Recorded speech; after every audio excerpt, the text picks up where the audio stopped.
Dr. Oleg Marchenko's mobile clinic is a lifeline for Ukrainians who stayed in eastern villages when the Russians came. This week, he and his team of volunteers saw dozens of patients in the once occupied village of Vishneva, not far from Kharkiv. Russian strikes destroyed a large number of hospitals and clinics, and many people have no local doctor. High blood pressure is common. Some were too old or sick to leave during the occupation. The health of others who stayed is deteriorating.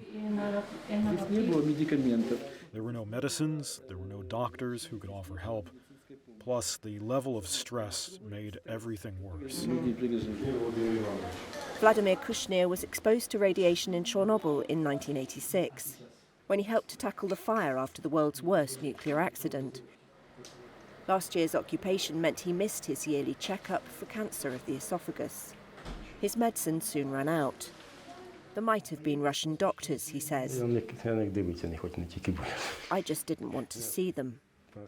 Ukraine's health ministry said Russia destroyed 174 medical facilities and significantly damaged more than 1,100 others during its full-scale invasion. Many have since been restored, it said, but the World Health Organization estimates it could cost more than $15 billion to completely repair the system. Moscow denies its forces have targeted civilians or committed war crimes. In Vishneva, the Russians distributed medicines only to those who welcomed them, according to Tetiana Cherednichenko. Among them, there were even good male nurses, and I asked them for medicines for my granddaughter, who has a disability. I even asked the commander for medicines, and they never gave us any. Russia's defense ministry did not immediately respond to a request for comment.